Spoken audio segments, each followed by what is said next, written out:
In this video, I will show you how you can frame a 6-car garage. That would be 3 2-car garage doors, 60-foot long, 20-foot wide, gable roof.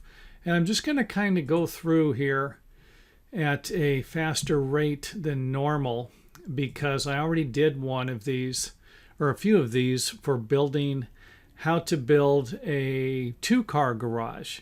And it's basically the same information. So I'm going to put a link to the website that you can go check out. And if you're looking at for a little more information on how to fasten everything together. In this video here, we'll just kind of take you through what it looks like. You can get an idea of what might be required for this type of garage. The outlookers, fascia board, the ridge, gable end with the framing, view underneath the rafters, fascia board break, the blocks, shaped blocks, so you can nail the roof sheathing into it. A lap here. This is actually a brace that is going to help connect the two outside walls together. And you can put more in. I can just kind of space these out 1/3 of the way here. The ridge will need to be notched according to the fascia board that you are going to be using. I have 2x8 rafters. If you're going to use 2x10 rafters, you might not need to notch the ridge. Gable studs, 16 inches on center. A brace here to sway brace to kind of help the ridge, prevent it from moving until you get the roof sheathing on.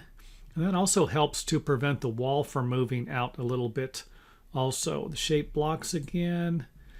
Remove that. Ceiling joist might need to be notched at the end, depending on what type of ceiling joist you're using. Now, even though I can provide you with the spacing, the rafter sizes, stuff like that, I'm not really providing you with any structural engineering here. You're just kind of an example. This is how I've seen plenty of garages built before, and some of them I built myself like this. So a 4x14 header. The reason why I'm doing that is because the weight of the roof, the rafters are going to be sitting on the side of the door opening. In one of my other garage, 2-car garage videos, I have the rafters sitting on the outside walls and not over the garage door header, and I think I have a 4x12 in there. So, and this might need to be a larger header for you. Might need to be a 6x12 or a 6x14.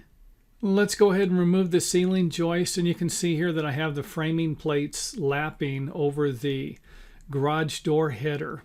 And this provides a nice solid connection all the way through here because these are going to be broken. So it's not like you're going to have 2 plates in the back. The beam is going to occupy this space. If you put the 2 framing plates on, then the garage door, when you finish everything, it might be a little low. So keep that in mind also. But you might be able to put 2 framing plates on over this area depending upon the size of the garage door, of course. Take a look at the corner, lapping the plates, anchor bolts on the bottom. The other side here, just going to kind of whip through this framing, 16 inches on center, 2x4s, corner, inside corner. Again, the anchor bolts, your curb for the foundation. That's common on a garage. It's going to have a sloping concrete floor, about 1/8 of an inch per foot. Seems to be a nice slope. Inside another corner, same as the others. Double trimmers underneath the header. You might even need a 4x4 post. And even though I'm not showing it in this video, I am going to do another video with more structural engineering. This part right here, if you're looking for a little more structural support and you build something like this, you could always put some plywood on the inside of the shorter walls that go across the front. That's going to give you a little more stability.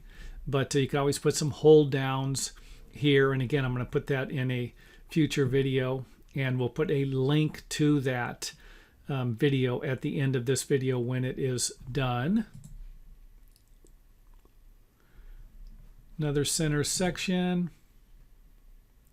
Outside, foundation, anchor bolts, 12 inches from each break, if you remember.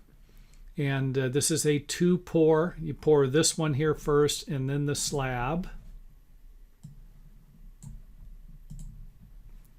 Slab is poured after. Spacing on anchor bolts is usually 6 foot on center maximum.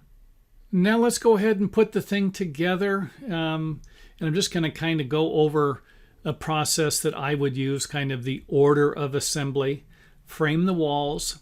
I don't have the braces in here, but you're going to need to install some type of a bracing system to shore up all the walls and get them perfectly plumb and straight. So that's going to be the second part. After you frame the walls, brace everything up and make sure it's nice and straight.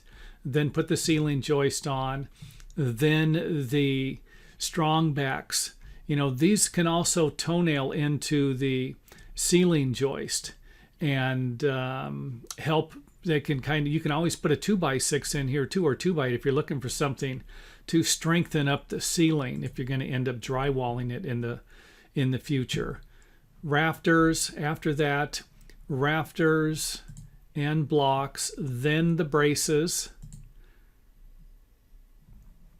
and then the collar ties here, then the gable studs. Again, 16 inches on center. If you're going to put a gable vent in here and you're going to center it in here, these might have to move over and to accommodate that. Keep that in mind. You can always put the gable vent on each side or use dormer vents for that would go on top of the roof, or even put 2 gable vents, one on each side, if you want to have the stud underneath here to help shore up the ridge, looking for a little more support. Fascia board with the outlookers, roof sheathing, and you are done. Now this video right here does not really include any structural engineering. Like I said, you live in an area where it snows, then you might need to beef this stuff up. You might need 2x12 rafters. A lot of times it's not uncommon to have people install 3/8 of an inch plywood or 1/2 inch struck one plywood, structural plywood, around the entire garage. And it's also not uncommon to have hold downs with shear panel, structural shear walls in all 4 of these sections here to prevent the building from moving this way. So that's it for the video. Like I said, I am going to do another video in the future. When it is done, I will put a link here to a 6-car garage with all the structural engineering you could possibly imagine in it. And again, keep in mind, I'm not a structural engineer.